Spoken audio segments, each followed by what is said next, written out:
Ayoko nang bumalik ng kulungan! Tita! I'm sorry, Angela! I'm sorry! Tita, you promised not to protect me!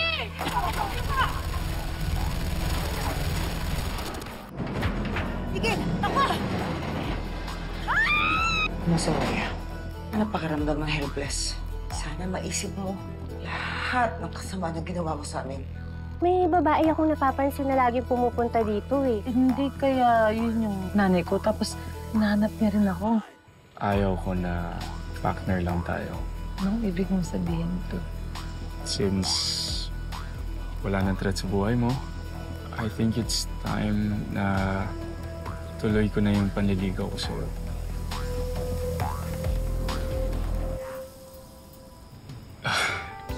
Na-surprise pa kita.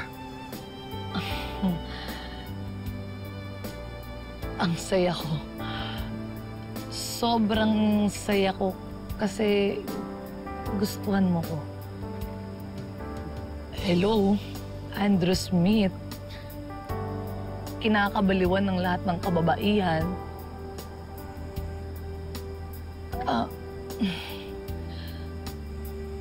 Pero? Ganto tayo. Sobrang ganto natin.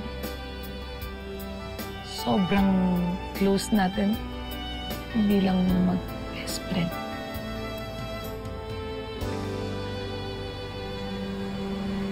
Kaibigan lang ba talaga?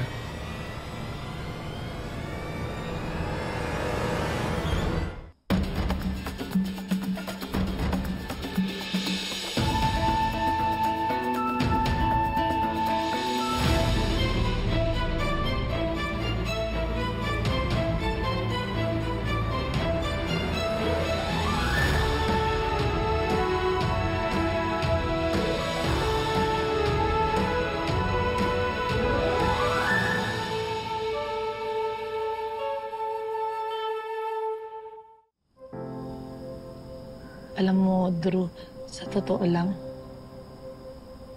lahat ng magagandang katangian ng isang lalaki na gustong-gusto ko, lahat yun nasa iyo. Lagi ka nandyan para protektahan at damayan ako.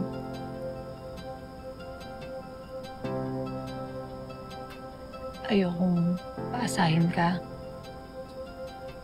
Ayaw din kitang masaktan. Wala akong choice kundi sabihin at diretsahin ka.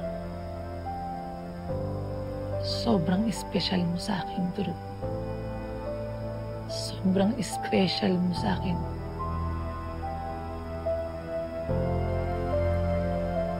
Ayokong magbago yung pagiging mag-best friend natin.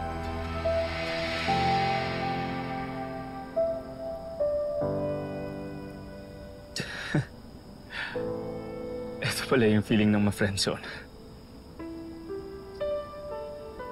But it's okay. It's fine. At least I tried, di ba? Pero mukhang naunahan na ako eh. Mukhang may gusto ka ng iba.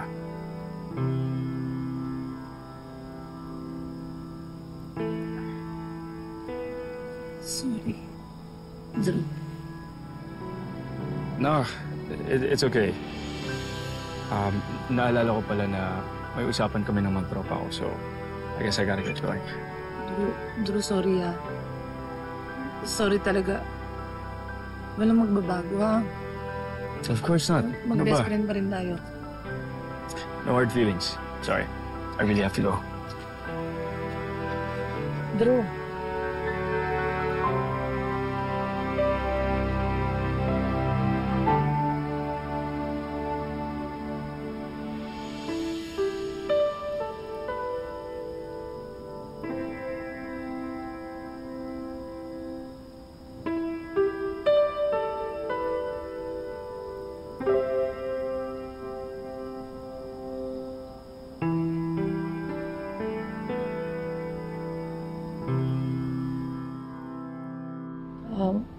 Drew, pwede ba tayong mag-usap? Okay, siya to. Drew, usap tayo. Hindi. Ano ba sasabihin ko?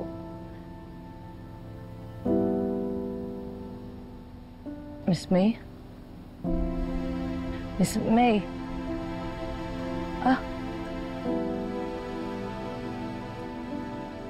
Okay lang po ba kayo? Bakit po kayo umiiyak? May problema po ba? Para kasing nagpo-frustrate na ako, Ikit eh.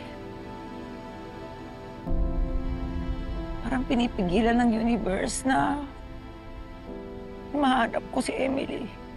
You're still missing Emily. Julia. Kung nasan man ang anak ko ngayon, sana ibang kapalaran niya doon sa babaeng inaaway kanina. Ayaw mo lumayas, ha? I hope that she's safe and she's happy. Wow, 2 gowns. Isa lang ang gagamitin ko. Yung isa para sa anak ko. Para meron siyang susuotin kung sakaling bumalik siya. Sa tingin niyo ba makikita ko pa ang anak ko, makakasama ko pa siya? O ganito na lang ba talaga ako? Taon-taon na lang ba ako aasa? Ayoko muna umuwi. Pwede bang pakidaan sa dati kong bahay sa Pasay? Bakit po balik pa rin kayo ng balik doon?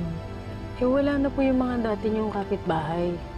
Wala na rin po makakapagturo kung nasa na yung dati niyong family. Tuwing nandun ako, naalala ko yung anak ko. Parang kasama ko na rin siya. Matagal ko nang hinahanap yung mag-ama ko. Pwede mo ba akong tulungan? Lumipat sila sa lugar na to. Dito yung apartment na nakatayo noon. Ilang araw pa lang mula nung lumipat sila, nagkaroon ng malaking sunog. Walang nabuhay sa mga biktima. Kabilang ang mag-ama mo. Patay na si Gani at ang anak ninyo.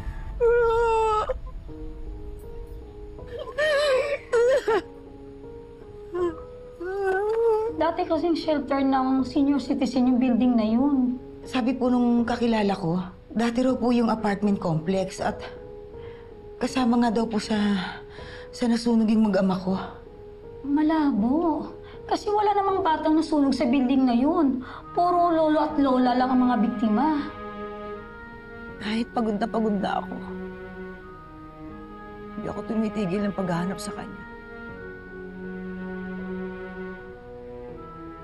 Parang nawawalan na ako ng pag-aasa na makikita ko pa siya. Alam mo,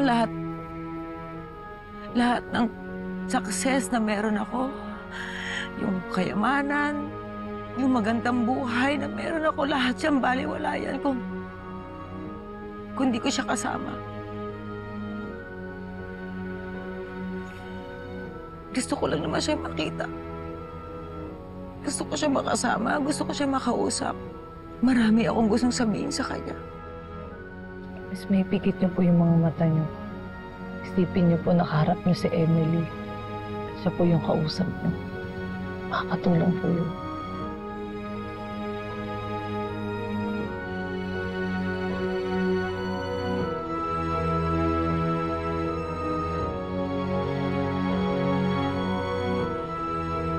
Emily, anak.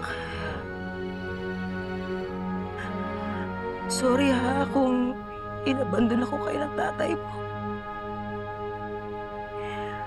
Gusto ko lang naman sundan yung pangarap ko. Para mabigyan kayo ng magandang buhay. Sorry, anak. Kung wala ako sa tabi mo nung panahon na kailangan mo ko, yung nagkakasakit ka, nung hindi ka makatulog. I'm so sorry, anak. Kung wala ako nung graduation mo, nung birthday mo, at lahat ng mga importanteng event sa buhay mo, I'm so sorry.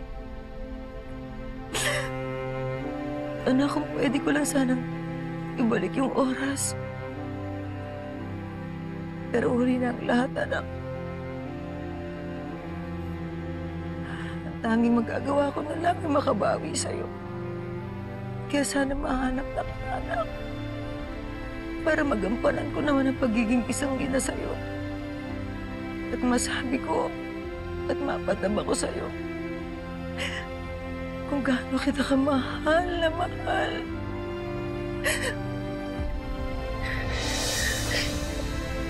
Ay.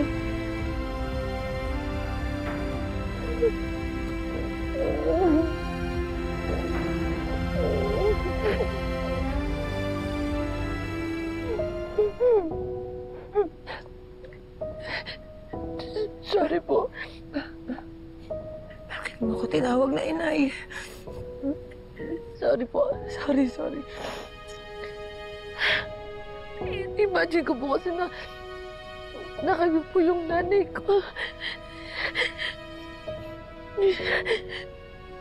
Sorry po. Sorry din ha. Buga ako ng buga sa'yo ng problema ko. Nakalimutan ko na may pinagdadaanan ka din. Siguro, talagang sabik na sabik ka nang makita ang nanay mo at mayakap siya. Opo. Sobra po. Kaya sana, pares po tayong swerte ni Miss May. Sana, pares po dinggin yung mga dasal natin. Sandali. Hello, Mars. Pasensya ka na ha kung hindi ako nakakapag-reply sa mga email mo tsaka sa chat mo ha. Besh, hinihintay ka na ng mga turista dun sa lobby. Tara. Oo. Balik na po ako sa trabaho. Sige. Oo nga eh.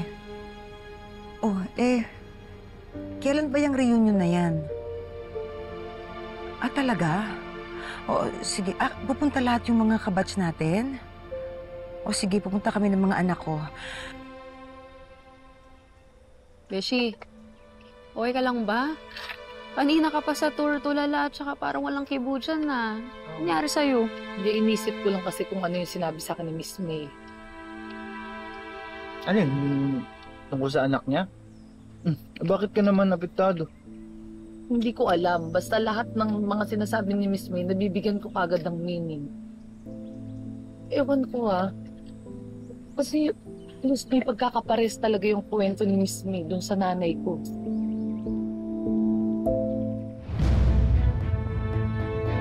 Di ba nakwento mo dati na magka-birthday kayo ng anak ni Miss May?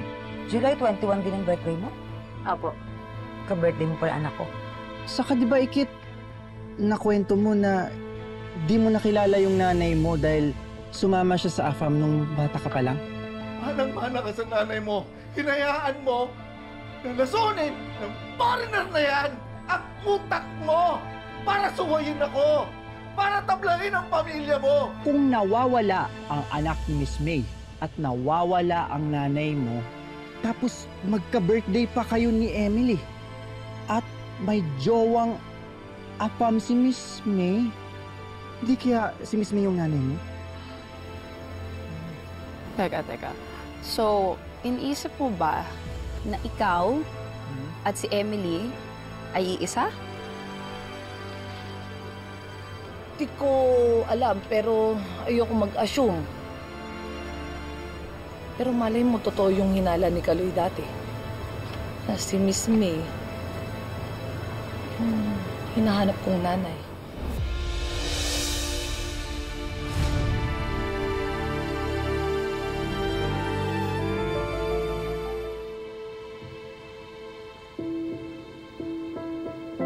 Wala talaga akong panalo sa'yo, kuya. Dapat pala nag-concede na ako matagal na. I mean, I should have expected that you would win. Ever since we were kids, you always win. You always get chosen. You always get what you want. Kasi mahal ka at gusto ka ng lahat ng tao. While I'm always second best. I'm always the loser. Come on. Drew, don't say that, all right? Listen, you're not a loser. All right? Look at you. You've got a great, strong personality. You're brave. And, you know, sometimes I'm jealous of you because you're sure of what you want. Listen, man, I hate seeing you like this. Above all, I just want you to be happy. Right? So, just tell me. Do you want me to back off from Ikit? No. I don't want that. Okay? We already have an agreement, remember? Kahit mahirap, kahit masakit, tatanggapin ko. nare-respetuhin ko kung ano yung decision mo, Kit.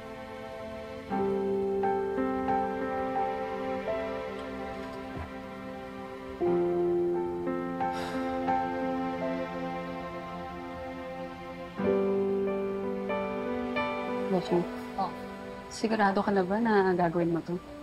Oo eh. Yun na lang yung huling paraan para malaman ko kung ano ba yung totoo. Ako si Miss May ba yung totoo.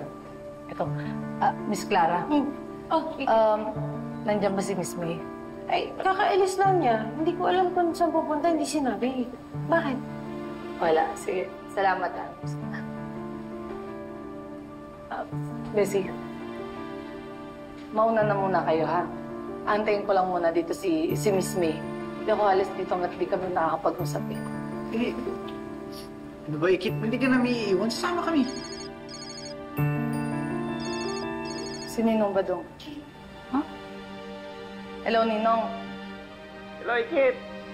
May good news ako tungkol sa nanay mo. Kay nanay po? Ano po yun? May kadimoy tayong balikbayan, si Glenda. Nakasalubong ko kanina sa grocery. 20 years pa lang nanirahan sa Japan yon. Nakasama raw nila sa Filipino community. Si Mayumi, nanay mo. Teka lang, Ninong, bakit po sa Japan? Akala ko po ba sa Amerika pumunta yung nanay ko? Nakapangasawa daw ng foreigner sa Japan. Tapos nagkaanak sila ng 2. Nung sinabi po ba nung kadimoy natin kung sino po yung napakangasawa ng nanay ko at kung nasaan po sila ngayon? Naku, hindi na nabanggit sa akin kasi nagmamadali. Pero nabanggit sa akin ni Glenda na nag-confirm daw sa reunion. Reunion? Yes, mamaya, may reunion daw. At pupunta nanay mo si Mayumi. Alam niyo po ba kung saan? Kaya nga kita tinawagan Kaya mo, ite-text ko sa mama yung complete address para mapunta mo nanay mo. Sa wakas, magkikita na kayo. Salamat po, Ninong. Sige po, salamat. Ano daw? Diyan niyo lalong tumitindi yung hinala ko. Kasi parang nagmamatch yung sinasabi nung nakakakilala sa nanay ko sa sinasabi ni Miss May. Tama ba yung narinig ko? May reunion daw sila? Hindi kaya doon pumunta si Miss May kaya wala siya dito ngayon? Kailangan kong pumunta doon. Kailangan kong pumunta doon para makumpirma ko kung si Miss May ba at yung nanay ko ay isa. Para masabi ko sa kanya na ako yung nawawala ng anak. Sama ka namin ni Kit. Ano nang iwan? Sama kami sa'yo. Salamat.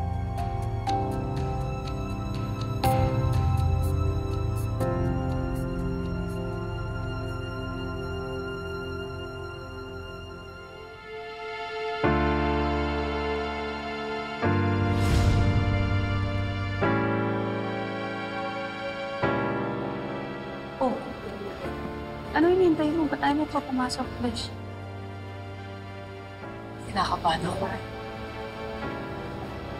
Paano kung si Miss May na talaga yung nanay ko?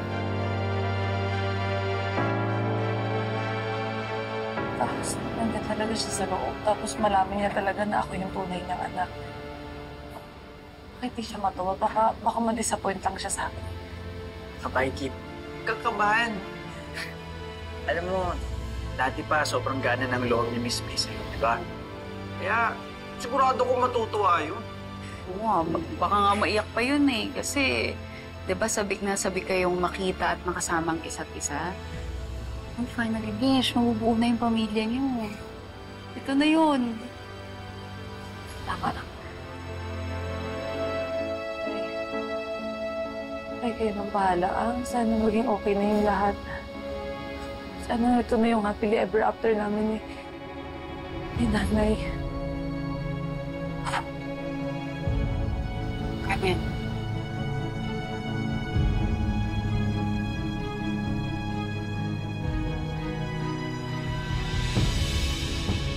Hey, Ma.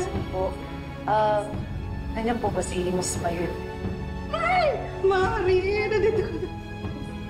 Sakit. Ma, pagkiting na lang sa table ko yan. Salamat.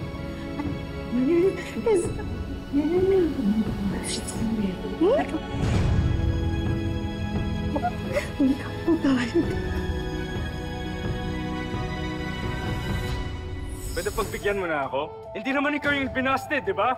Hindi ikaw yung nagmahal ng todo. Yung for the first time, nagseryoso sa babae pero wala pa rin eh. It's still not enough to get a kid to love me. You didn't see Drew the way I did. After she rejected him, it's like he went on this downhill spiral. It'd be very selfish of me to pursue Ikit Palis this way. I don't have the time to argue with you right now. I'm too busy. Hindi naman ako nakikipag-argue sa'yo eh. Napapansin ko kasi na parang iniiwasan mo kung may something. Sabihin mo naman sa akin. I'm still your boss, okay? So just do as I say and don't ask any questions.